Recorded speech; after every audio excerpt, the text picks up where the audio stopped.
Bonsoir à toutes et à tous, bienvenue à Libre Ensemble, votre rendez-vous de la laïcité au sein du magazine En Quête de Sens. Être féministe aujourd'hui, en Tunisie, au Maroc, au Liban ou en Égypte, qu'est-ce que ça signifie? Où en est la lutte pour le droit des femmes dans ces pays?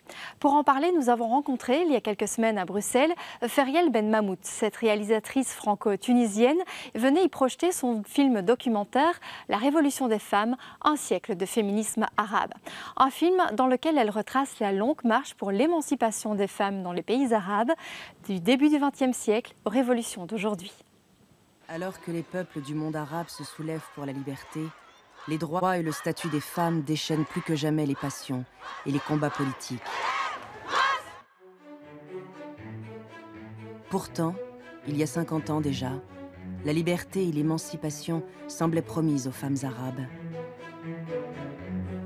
Alors que leur pays accédait à l'indépendance, certaines d'entre elles, comme les actrices et danseuses égyptiennes, exposaient fièrement un corps libre et sensuel. Et les leaders politiques de l'époque, libérateurs des peuples, déclaraient tous vouloir aussi libérer les femmes. 50 ans plus tard, les femmes arabes doivent pourtant lutter plus que jamais pour conquérir ou défendre leurs droits chèrement acquis. Et leur condition ne s'est pas vraiment améliorée, ou si peu. Que s'est-il passé? Et comment les femmes arabes parviendront-elles à bousculer des sociétés cadenassées par le sexisme et le patriarcat?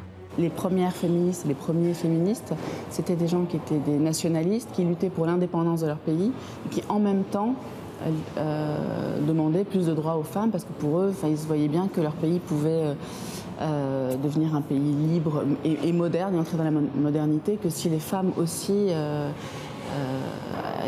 elle devait acquérir plus de droits et devait changer de statut.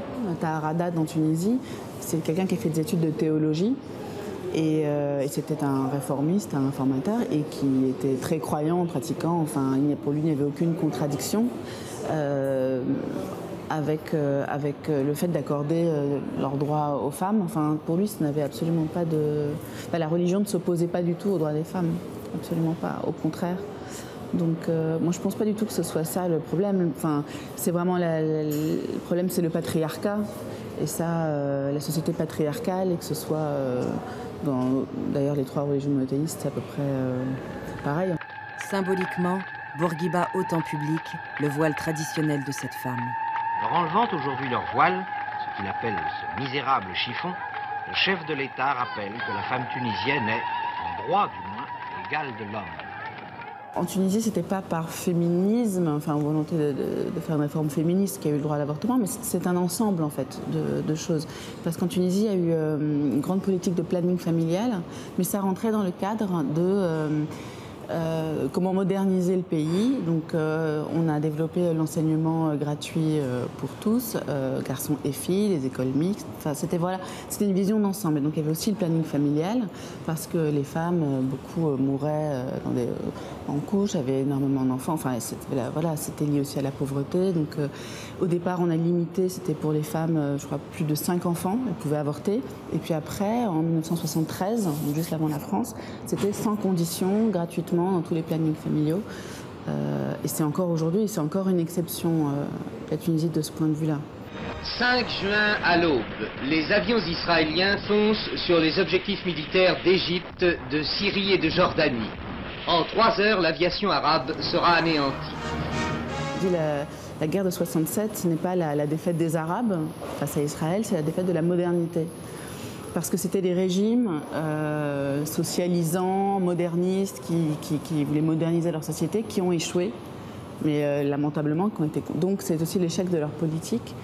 Et du coup, enfin voilà, il y a plein de facteurs qui expliquent le retour du conservatisme. Et puis aussi, on le voit dans le film, le rôle des pays du Golfe, notamment de l'Arabie Saoudite, après les années 70-80. Ensuite, après, avec les chaînes satellitaires, des chaînes qui diffusent la parole de religieux très rigoristes et d'un islam très différent de l'islam égyptien ou maghrébin, qui vient du Golfe. Ça aussi, ça a beaucoup influencé.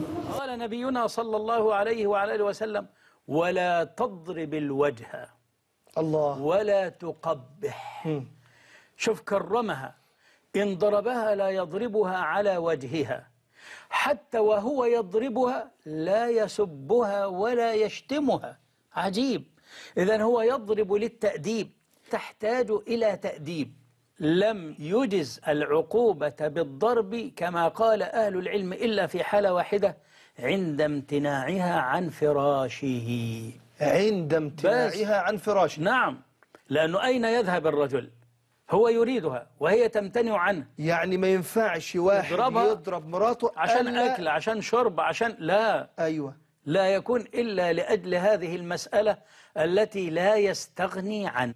En fait, on a tendance, je pense, à oublier qu'en Europe, ça fait pas très longtemps que les femmes ont acquis des droits qui nous semblent aujourd'hui tellement évidents, mais c'est quand même très récent. Donc, je pense que les femmes ont les mêmes problèmes un peu partout dans le monde. Et dans les pays où ça se passe mal pour les femmes aujourd'hui, ce ne sont pas que des pays arabes ou musulmans, enfin, il y a des pays comme, je sais pas moi, l'Inde ou la Chine, qui ont à peu près les mêmes problèmes.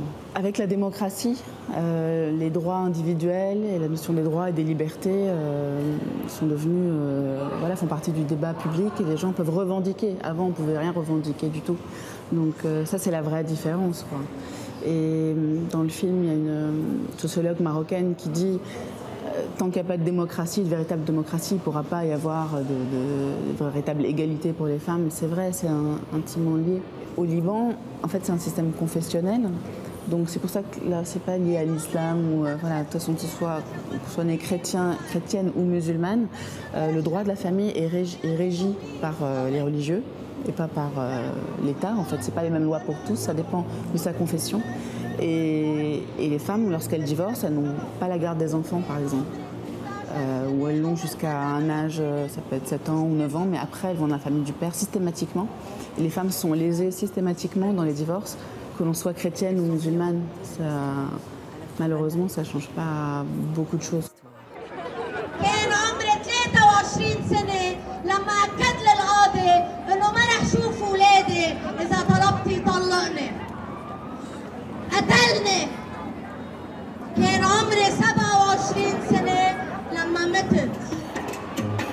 L'exemple du Liban montre bien que c'est la démocratie, la laïcité aussi, en fait, qui pourront apporter l'égalité entre les hommes et les femmes. Tant qu'on...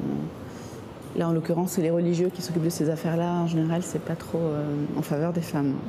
Les choses ne peuvent changer que lorsqu'elles viennent de mouvements nés au sein de ces sociétés. Voilà, donc les femmes qu'on voit dans le film, c'est des gens qui vivent sur place, qui travaillent sur place et qui veulent changer leur société de l'intérieur. Ça ne change jamais quand c'est imposé de l'extérieur. Ça ne se passe pas comme ça. Je suis avec le soulèvement de la femme dans le monde arabe. Parce que désormais, mes droits doivent être entendus. Je suis avec le soulèvement de la femme dans le monde arabe. Parce que la libération de la femme libérera la société. Je suis avec le soulèvement de la femme dans le monde arabe. Parce que je veux être une femme forte et libre. Je suis avec le soulèvement de la femme dans le monde arabe. Le film La Révolution des femmes, un siècle de féminisme arabe est encore projeté régulièrement dans des festivals en Belgique ou en France. Pour retrouver les dates de diffusion et les lieux de ces diffusions, rendez-vous sur le site de la boîte de production www.drôledetram.com. Merci de nous avoir suivis et à très bientôt pour un nouveau numéro de Libre Ensemble, votre rendez-vous de la laïcité.